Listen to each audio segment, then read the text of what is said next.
Hello dear, आज का video बहुत ही शानदार है। MSN 2 के ऊपर जो कि आपका सेकेंड पेपर होता है। तो इससे पहले वीडियो नहीं हो पाया क्योंकि आप लोग को पता है होली फेस्टिवल था, तो उस दिन लोग बिजी रहते हैं, तो इसलिए क्लास नहीं आया। आज आपका क्लास जो कि 20वां नंबर का इस सप्ताह में टोटली सीरीज 20वां नंबर का है हर एक सब्जेक्ट का। तो MSN 2 में हम लोग आज ENT टॉपिक जो देख रहे हैं, तो उसमें आज हम लोग देखेंगे कंजक्टिवाइटिस। ठीक है ना। कंजक्टिवा का इन्फ्लामेशन कंजक्टिवाइटिस कहलाता है और ट्रेकोमा, ठीक है ना, ट्रेकोमा और कंजक्टिवाइटिस दोनों के बारे में देखेंगे। दोनों एक आँखों से संबंधित रोग है जिसको देखना और कंप्लीट एग्ज़ाम में अगर पूछेगा तो आपको समझना होगा। चलिए वीडियो को करते हैं शुरू। कंजक्टिवा क्या होता है? देखिए, कंजक्टिवा डिफिनीशन देख लीजिए। कंजक्टिवाइटिस जो होता है, कंजक्टिवा आँख की सफ़ेद परत और पलकों के अंदरूनी सतह की सूजन या इन्फ्लामेशन को कहते हैं। इसे आम भाषा में पिंक आई भी कहा जाता है। बात समझ गए? अब चलिए मैं आपको बताता हूँ। यहाँ पे देखिए, यहाँ पे हेल्दी आँख है। हेल्दी आँख कैसे है? तो जो आँख का सफ़ेद एरिया होता है, तो आप लोग जानते हैं ज़्यादा एरिया आँख का सफ़ेद भाग का ही है, ठीक है ना। तो जो सफ़ेद भाग होता है, लेंस के अलावा जो सफ़ेद भाग होता है, यही आपका जो होता है स्क्लेरा होता है, ठीक है ना। तो इसमें जब ये समस्या होता है तो ये हेल्दी आँख है तो पूरा सफ़ेद एरिया है, ठीक है। लेकिन कंजक्टिवा जब होता है, कंजक्टिवाइटिस, तो ये सफ़ेद एरिया वाला जो पार्ट आप देख रहे हैं यहाँ पे, ये बदल जाता है इस प्रकार से, ब्लडी आई में बदल जाता है, यानी पिंक आँख हो जाता है, ठीक है ना, लाल लाल आँख हो जाता है। और ये जो सफ़ेद वाला भाग देख रहे हैं, ये लाल लाल में परिवर्तन हो जाता है जब इन्फ्लामेशन होता है तब। तो ये सफ़ेद परत जो है, इसका इन्फ्लामेशन साथ में ये जो आप पलक देख रहे हैं, ए वाला या ऊपर वाला, तो इसके अंदरूनी लेयर में इन्फ्लामेशन और वाइट सफ़ेद परत का इन्फ्लामेशन, यही कहलाता है आपका कंजक्टिवाइटिस, ठीक है। तो आप लोग समझ गए कंजक्टिवाइटिस। आइटिस का मतलब क्या होता है? इन्फ्लामेशन। तो यहाँ पे आइटिस हटा दीजिए, कंजक्टिव, ठीक है ना, कंजक्टिवाइटिस, ठीक है ना। तो कंजक्टिवाइटिस जो है, कंजक्टिवा आँख के सफ़ेद परत और पलकों की अंदरूनी सतह, जो मैंने बता दिया, ऊपर या नीचे जो पलक है उसके अंदर से जो होता है वह क्या होता है? सूजन हो जाता है, ठीक है ना, इन्फ्लामेशन। सूजन या इन्फ्लामेशन को कहते हैं। इसे आम भाषा में पिंक आई भी कहा जाता है।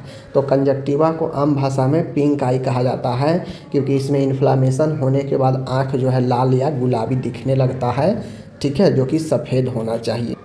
अब यहाँ पे है इसके कारण, चूँकि ये समस्या है, इन्फेक्शन है, इन्फ्लामेशन है, तो इसका कारण होगा। कारण में चूँकि जब इन्फ्लामेशन होता है तो दो ही कारण है, या तो चोट लगेगा या तो फिर जो है इन्फेक्शन होगा। तो यहाँ पे कंजक्टिवाइटिस के मुख्य कारण बैक्टीरियल, वायरल, ये सब इन्फेक्शन होता है। तो बैक्टीरियल इन्फेक्शन जो कि पढ़ा चुके हैं आपको, इससे आगे ही स्टेफाइलोकोकस, स्ट्रेप्टोकोकस, निमोनोकोकस, एक कोकस वाला जो भी आप देख रहे हैं ना, ये सब जो है बैक्टीरियल होता है, समझ गए। चाहे स्टेफाइलोकोकस हो, स्ट्रेप्टोकोकस हो या निमोनोकोकस हो, यह सब बैक्टीरिया है, ठीक है। और इससे संबंधित अगर होगा कंजक्टिवाइटिस तो बैक्टीरियल इन्फेक्शन या बैक्टीरियल कंजक्टिवाइटिस कहलाएगा। अब आता है वायरल इन्फेक्शन। तो अगर वायरस के कारण होगा तो एडिनो वायरस के कारण हो सकता है, ठीक है ना, इन्फ्लामेशन। एलर्जी के कारण भी होता है, जैसे डस्ट के कारण, पोलन के कारण, कॉस्मेटिक सामान से एलर्जी होना, तो ये सब एलर्जी रिएक्शन के कारण भी कंजक्टिवाइटिस होता है। तो ये चीज़ें को आप लोग समझ लीजिए, धूलकण, पोलन, कॉस्मेटिक सामान, इन सब से भी एलर्जी होता है, ठीक है। आगे आता है आपका केमिकल इरिटेशन। अब केमिकल इरिटेशन मतलब कुछ रसायन के लगने से भी इरिटेशन होता है, जैसे स्मोक, धुआं, क्लोरीन वाटर, कुछ केमिकल्स, ये सभी इरिटेशन पैदा करता है और फिर जो वाइट परत है वो लाल हो जाता है, समझ गए। देखते होइएगा कभी आँख में कुछ पड़ने के बाद आँख को मलते मलते आँख का जो सफ़ेद एरिया है वो लाल हो जाता है। तो कुल मिलाकर वो केमिकल इरिटेशन के कारण होता है, समझ गए ना। फॉरेन बॉडी में होता है कि कुछ बाहरी वस्तु को आँख में चला जाना या पड़ जाना, जैसे कुछ डस्ट पार्टिकल या स्मॉल इंसेक्ट या फिर बालों का टूटकर आँख में चला जाना, तो ये सब फॉरेन बॉडी होता है। बाहरी वस्तुओं को आँख में चले जाने से भी ये कंजक्टिवाइटिस उत्पन्न हो जाता है। बात समझ गए।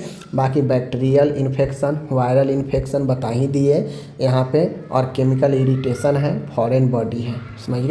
आगे है यहाँ पे टाइप ऑफ कंजक्टिवाइटिस। तो कारण हो गया भाई, बैक्टीरिया के कारण, वायरस के कारण, ठीक है ना। उसके बाद बाहरी वस्तुओं के कारण भी होता है। सारा चीज़ मैंने कारण बता दिया। अब प्रकार है, तो देखिए कंजक्टिवा को इन्फ्लामेशन करने का और कंजक्टिवाइटिस होने का अलग अलग प्रकार है, ठीक है। जैसे अगर बैक्टीरिया के कारण होगा तो बैक्टीरियल कंजक्टिवाइटिस होगा, वायरल के कारण होगा, वायरस के कारण होगा तो वायरल कंजक्टिवाइटिस, एलर्जी रिएक्शन के कारण होगा तो एलर्जिक कंजक्टिवाइटिस, केमिकल इरिटेशन के कारण होगा तो केमिकल कंजक्टिवाइटिस, नियोनेंटल कंजक्टिवाइटिस होता है जिसे ऑप्थेल्मिया नियोनेंट्रम भी बोलते हैं, ठीक है। तो इस चीज़ को ध्यान में 5 प्रकार का होता है, इसको याद रखिएगा। नॉर्मल है, बैक्टीरियल होगा तो बैक्टीरियल, वायरस से होगा तो वायरल, एलर्जी के कारण होगा तो एलर्जिक, केमिकल के कारण होगा तो केमिकल, नियोनेंटल बच्चा में होगा तो नियोनेंटल कंजक्टिवाइटिस। समझ गए। अब आता है यहाँ पे साइन एंड सिम्टम्स। देखिए किसी भी बीमारी का जब हम कारण जान जाते हैं, प्रकार जान जाते हैं, तो कारण और लक्षण होता है आगे। तो कारण एंड लक्षण में अब मानिए आँखों में कुछ समस्या हो जाएगा तो क्या क्या लक्षण होगा। आँख का लाल होना, रेडनेस होना, क्योंकि नाम ही है इसका पिंक आई, तो भाई गुलाबी या लाल आँख हो ही जाएगा। आँख से पानी या मवाद आना, तो आँख से पानी या मवाद आना, आँख में खुजली होना, जलन होना, बर्निंग सेंसेशन, पलकों का चिपकना, समझ गए ना, रोशनी से परेशानी होना जिसे फोटोफोबिया बोलते हैं, धुंधला दिखना। तो ये सब जो है समस्या होता है जब आँख में आपका कुछ समस्या, कुछ बाहरी वस्तु पड़ जाता है, बहुत ज़्यादा मलने लगते हैं, केमिकल इरिटेशन होता है या कुछ कॉस्मेटिक सामान से एलर्जी हो जाता है, तो लाल, आँख से पानी आना, मवाद आना, खुजली होना, जलन होना, चिपकना, पलकों का रोशनी से परेशानी होना, धुंधला दिखाई देना, ये सब लक्षण दिखाई देने लगता है। जो भी आँख से संबंधित समस्या होता है वो सब हम यहाँ पे लिख देंगे। उसके बाद है डायग्नोसिस। अब मान लीजिए समस्या हो जाता है तो क्या क्या निदान होगा। तो इसमें निदान होता है क्लिनिकल एग्जामिनेशन, ठीक है ना। पहले एग्जामिन करते हैं, फिर आई डिस्चार्ज कल्चर, आँख से जो डिस्चार्ज आ रहा है, शराब आ रहा है, उसका कल्चर टेस्ट कराते हैं। उसके बाद स्लाइट लैंप एग्जामिनेशन कराते हैं, ठीक है ना। तो स्लाइट लैंप एग्जामिनेशन कराते हैं, आई डिस्चार्ज कल्चर, क्लिनिकल एग्जामिनेशन कराते हैं। तो ये सब डायग्नोसिस है, ठीक है। और ब्लड जांच भी होता है वायरल और बैक्टीरियल इन्फेक्शन पता करने के लिए। नेक्स्ट है ट्रीटमेंट और मैनेजमेंट। इसका ट्रीटमेंट क्या होता है, तो देखिए इसके लिए एंटीबायोटिक आई ड्रॉप आता है जो इन्फ्लामेशन या बैक्टीरियल इन्फ्लामेशन को कम करेगा। एंटीहिस्टामिन आता है जो एलर्जिक ड्रॉप होता है। आर्टिफिशियल टीयर्स आते हैं जो आँखों को आंसू कराकर और गंदगी को बाहर निकालता है। कोल्ड कंप्रेशन आप कर सकते हैं, आँखों को ठंडक दे सकते हैं। आँख को साफ़ सफाई ज़रूरी होता है गॉज पीस से, ठीक है ना। तो ये सब जो है इसका ट्रीटमेंट और मैनेजमेंट है, इसको ध्यान में रखिए। मान के अगर एंटीबायोटिक है तो एंटीबायोटिक आई ड्रॉप, अगर वायरल के कारण है तो एंटीवायरल ड्रॉप चलेगा, समझ गए। अगर एलर्जी के कारण है तो एंटीहिस्टामिन ड्रॉप चलेगा, समझ गए। और ये तीनों जो है सपोर्टिव केयर होता है, ठीक है। अब आता है नर्सिंग मैनेजमेंट। तो देखिए नर्सिंग मैनेजमेंट में नर्स के द्वारा जो जो चीज़ किया जा सकता है वो सारे चीज़ लिखते हैं। जैसे हाथों की प्रॉपर हैंड हाइजीन बनाए रखना, पेशेंट को आँख को बार बार छूने की सलाह न देना, ठीक है, क्योंकि जितना बार छुएगा उतना बार गंदगी होगा और इन्फेक्शन बढ़ेगा। स्टरलाइज कॉटन से आँख का साफ़ करना, आई ड्रॉप सही टेक्निक से देना, पर्सनल आइटम जैसे टॉवेल, पिलो शेयर ना करना, क्योंकि अगर वायरल या बैक्टीरियल होगा तो उससे दूसरे को भी हो सकता है। और तमाम जो दवाई हैं, जो आई ड्रॉप है, उसको समय समय पर डालने का जो है बताना। तो तमाम नर्स के द्वारा जो भी चीज़ें किया जा सकता है वो सब यहाँ पे लिखेंगे, ठीक है। आगे है यहाँ पे ट्रेकोमा। तो ट्रेकोमा क्या होता है भाई, ट्रेकोमा भी एक समस्या। ट्रेकोमा भी एक क्या है, समस्या है। ट्रेकोमा कौन सा समस्या है तो देख लीजिए। ट्रेकोमा डिफिनीशन देखिए, ट्रेकोमा एक क्रॉनिक इन्फेक्टियस आई डिजीज है जो कंजक्टिवा को प्रभावित करता है और समय के साथ ब्लाइंडनेस, अंधापन का कारण बन सकता है। यानी कुल मिला के जो ट्रेकोमा है वह एक क्रॉनिक बीमारी है कंजक्टिवा का ही, समझ गए। इसमें होता यह है कि जो अब जैसे ऊपर वाला जो पढ़े हैं कंजक्टिवाइटिस, तो वह कंजक्टिवा का इन्फ्लामेशन है, ठीक है।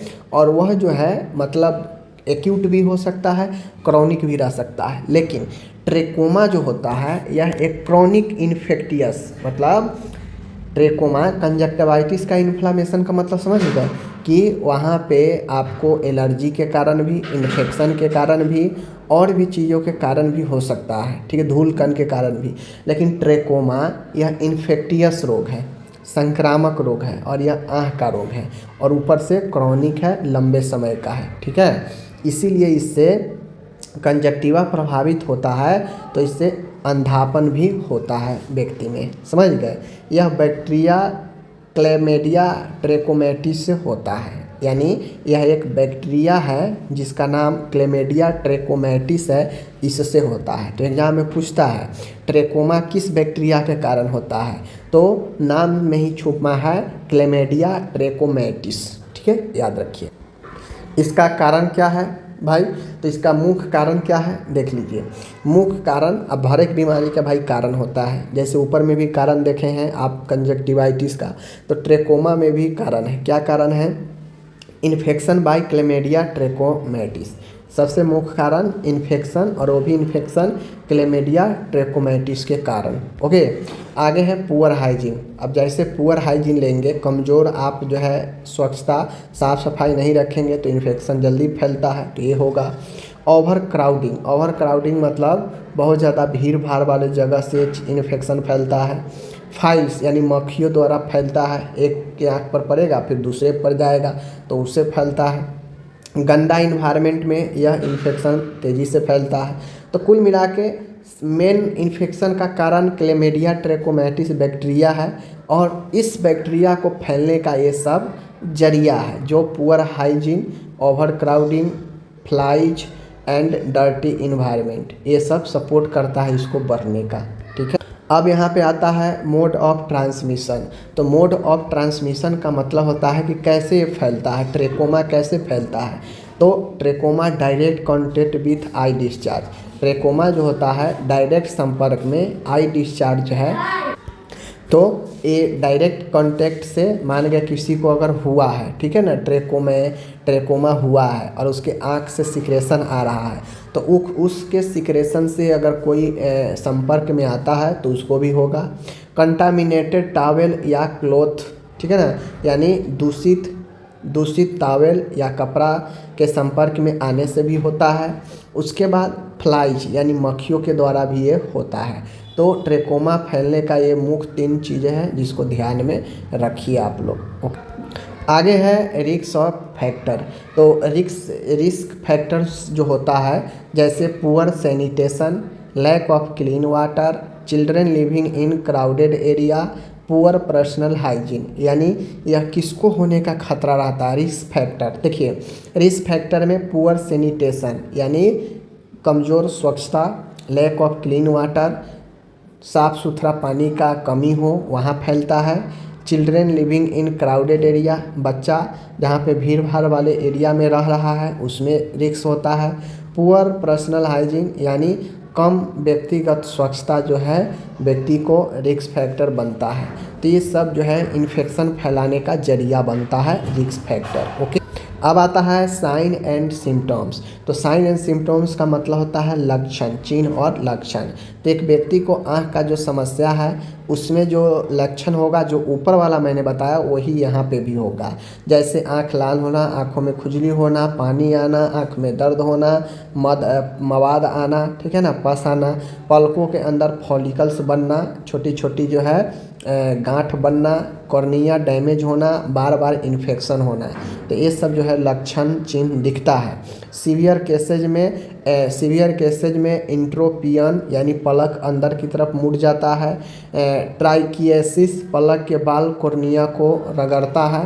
तो ये जो है सीवियर केस में इंट्रोपियन और ट्रिकियोसिस और लास्ट में ब्लाइंडनेस भी हो जाता है। इसीलिए ट्रेकोमा को खतरनाक माना जाता है, क्योंकि जो अंदर का पलक होता है ना, ये अंदर के पलक से छोटे छोटे फॉलिकल्स जो है क्या होते हैं, बनने लगता है। समझिए। उसके बाद डायग्नोसिस, इसका इलाज क्या है, निदान क्या है, तो इसका निदान है आँख का परीक्षण करवाएं, आई एग्जामिनेशन।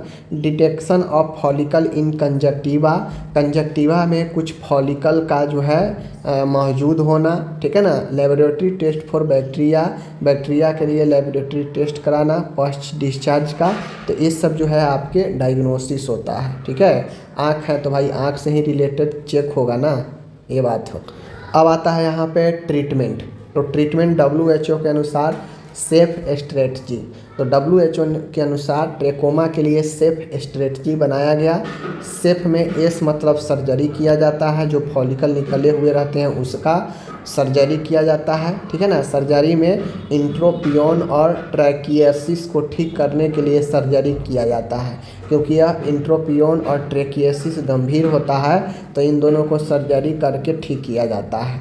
ए मतलब होता है सेफ में, ए का मतलब होता है एंटीबायोटिक, जैसे टेट्रासाइक्लिन आई ऑइंटमेंट और एजिथ्रोमाइसिन ड्रॉप, समझ।